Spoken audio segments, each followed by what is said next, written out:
Hey everyone, I wanted to share with you a feeling that I think a lot of us have, and that feeling is coming back from a long period abroad or coming back from living abroad.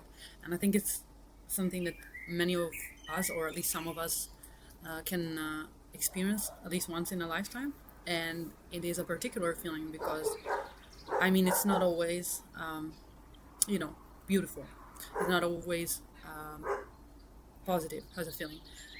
I came to realize this now, at this age, because in general, I was always the person who thought being abroad and coming back, you are seeing a lot of changes, of course. Realistically, a lot of things will change, and some people will change in appearance, in characters, maybe. Your house is going to change. Some people are not there anymore, and that's probably what I thought the negative would be, right? Coming back, realizing that some people are not there or they are ill, and you have not witnessed any of this. And you may have missed a moment with them. So it is really a two-sided sword because yeah, it's nice when everything is going fine abroad.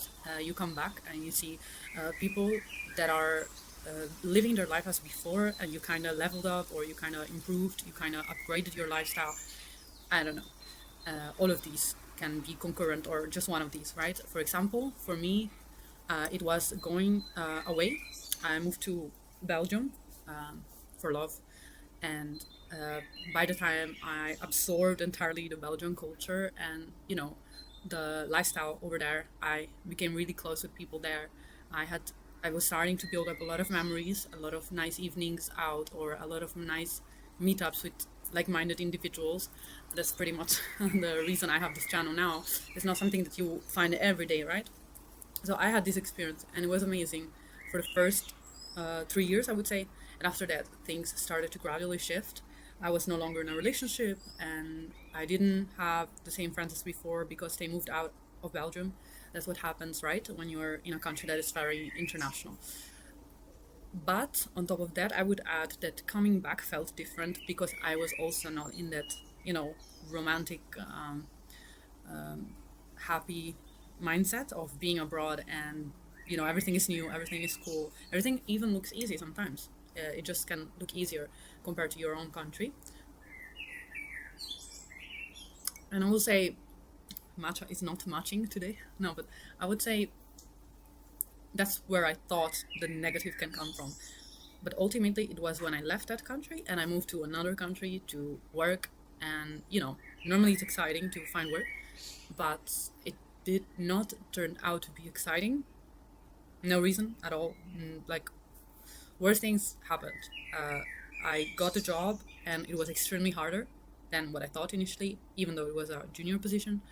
I, you know, tried so hard to make friends and integrate in this culture. It was another country, right? So different culture. I so I made no friends. I was living in a very, very not safe area, with I look was scared every night because I was alone. I supposedly had to be proud of renting my own room for the first time abroad and having this entry level position, but on the contrary, I was really, really scared every evening. It was not a nice area, especially after being in a relationship. You normally live with someone, and by that time, I thought it would be beneficial to live alone again, but it was not easy. On top of that, add the fact that you're living in an area where it's not safe. Yeah, it didn't turn out to be like that, romanticized experience of living, like the young girl living abroad and things like this that I hear on the internet. Being in your 20s and abroad as a young girl, no, it was not easy. And on top of that, I had to deal with all the documentation, bureaucratic parts by myself because my parents were really away and really busy with their own stuff. So all of this together was already constituting some degree of complexity compared to my first experience abroad, long term abroad in Belgium. And yeah, as I was fired, I was forced more or less to go back to my original country. And yeah, that's when I realized that the mindset in which you're in determines your return back home. Because every time before that I returned back home, I had an amazing welcoming from the people that I didn't see for a while, mostly family, but also friends related. Everyone wants to see you. Everyone, like, at least if you're surrounded by the right people, everyone is supportive and like happy to see you winning and doing better abroad and like curious to hear your stories. Well, this time, I'm not sure why, but maybe it was because I wasn't that long abroad. I did not feel this way. It was actually like the complete opposite. Again, we have the same problem. People changed, which is fine, but they changed for the worse. Some of them were dealing with some difficulties themselves in my family or in my group of friends, and already like long distance is not easy. But I was supporting them. But when I came back, I assume automatically, right? They would like to see me because I'm their friends and I'm supporting them. But it was not like this. Actually, quite the opposite. So, as I was saying, it was quite the opposite. They were not really, you know, interested in seeing each other once again. They knew I was back and nothing happened, like nothing special, right? And that already probably would be the thing that made me a bit sad at the beginning. Because, when you're a person who is very present in your friend's life and then you come back and like you can have tons of excuse not to travel abroad to your friends. Maybe you don't have money, although I don't believe money is a real issue because it's all about priorities in life. But let's say money is the issue, then you don't travel to see your friend abroad, right? I'm sure many other people can relate to this feeling, like you're just alone and would like to see your friend. I was visited during my time abroad by two friends of mine and my my sister and my parents. But besides that, no one of my friends in my original country actually did anything for 3.5 years to come abroad and see me. And I always understood this. I guess they couldn't have the time, they couldn't have the money, blah, blah, blah. These are all the typical stories that we hear. But then the truth comes out, right? Because when you go back and like there's no excuse, then you just realize they're not the right friends. Because how is it that you're coming back from a very difficult time abroad in a new country, uh, and you've supported people despite your situation? Because my situation was not easy, right? That's my first time being fired and yeah, feeling unsafe and yeah, being relying a lot on my long distance friends, and then you come back and they don't even participate in your life. And I would say this was the part that hit me the most. Coming back and not feeling, at ease at your own place, not feeling at ease in your own country, in your own. Because things also change on a larger scale than just your house. Things also change on a country level. And yeah, not, like the economy and this crisis, geopolitical crisis, is not hitting countries the same way. So in the case of my home country, I came back and it was worse than before the situation, and I could feel it. A very deep person, so I feel everything even before hearing people say things to me. I just felt it, and I felt like a warrior that tried to make it abroad and comes back and is still, you know, unsuccessful, and it's not a nice feeling as well. Plus, on top of that, people changed. People were stressed. People were sad. People were dealing with their own stuff all around me. And also, friends are not showing up. Like, that's for me when I understood something needs to change. And again, I had that recurrent feeling. I mentioned it in other videos. Ever since I'm young, I would say little, childhood. During childhood, I also felt this that you can give, give, give, and be there, but the moment that you are not being reciprocated, why are you even staying there? Like, I understand solitude is not the solution, and it's not nice for a lot of you to stay alone, but if the moment you stay alone, you're actually giving respect to yourself, protecting your energy, which is sacred. We should all know this, and not giving it to people who are just using and taking and benefiting and being needy. And the moment that is your turn to rely on them, even if they're going through some shitty time, like there's no excuse. I'm a person that also was dealing with some hard stuff, like dealing with a breakup and being completely in a state of anxiety abroad. I didn't have many people to rely on, if not my friends in Belgium. But when I go back to my home country and my friends that are like, when you come back, we have to see each other and things like this, and then none of that happened. None of that happened. I really felt, yeah, sad. I'm not gonna lie. Like, we cannot lie on these feelings. At some point, you have to come to terms with your feeling and just say, look, Is it worth it? Is it really worth it? Because if you know you can give much more, you can give 1,000 times more, and you have given, you have been there, but you also can give much more. Then you're just staying there to please people, right? Like, what else? What else is the explanation? You're a people pleaser at that point. There's not much to add.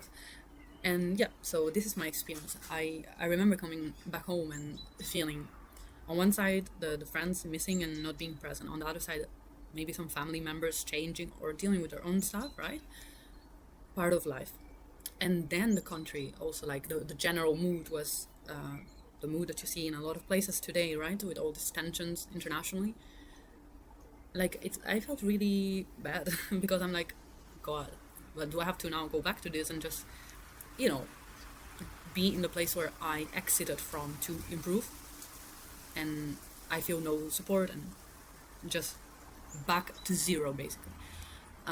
Thank God you can do something about it. And it's basically you hold on, you stay disciplined, you stay focused, and you also can find those few people that you can rely on. And I'm sure once you have them, life is just great.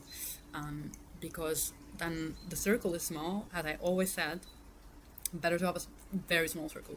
Like, numbers are worth nothing. If you have a lot of friends and then they're not there when you really need, that means nothing. That's even worse than having friends, because you have them officially and then you dedicate time to them and it doesn't come back. It's a unilateral friendship. It's a unilateral relationship. Someone that is not invested in you is just benefiting from your time, your energy, and your potential that you could give other people. And the reason I say this is because so many stuff I gave for granted in a friendship that were not true on the other side. Like, I could be a person that helps you find a new job. Like, I could put my life aside for a while and on pause and just help you find a new job, find a new partner. I really get invested into friendship.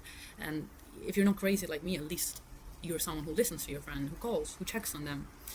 But if this is not happening, if for one reason or another you come back home and like they are not even the least interested in your life, unless it's aligned with theirs, then like, yeah, it's not a friendship. But besides friendships, as I said, returning back home is not always easy. It's not a nice feeling sometimes. Sometimes things are improving during your absence. Sometimes they are really not improving at all. And you see stuff that have not changed. You see people still struggling. You see people that haven't traveled and, as a consequence, have not opened their mind to other possibilities, even other ways of thinking. And so I think it's not easy. It's way too romanticized. You come back home with a glow up, everything, everyone is happy.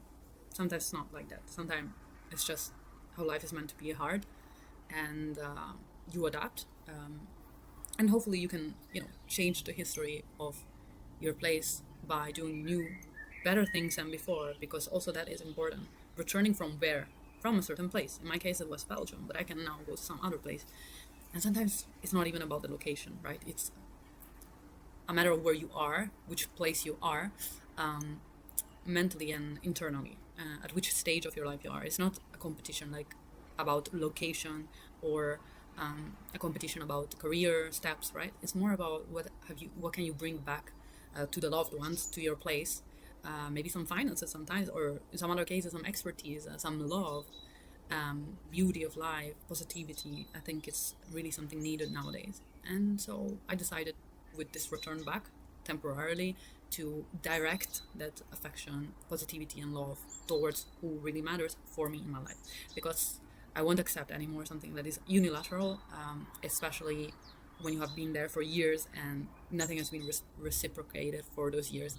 And I hope you also don't make the same mistake when you're abroad, to just remember who is there, who has been there for you, and who is just there, for the short term, there for the benefits, there because it's convenient, there because they feel lonely. Just remove all of this.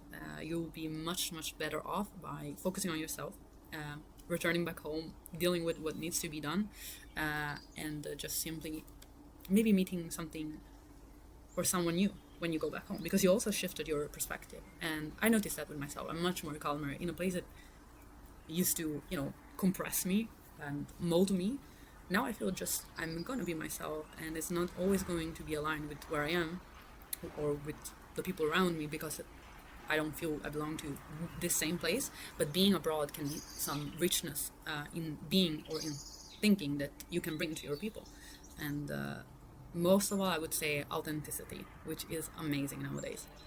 So yeah, that's all.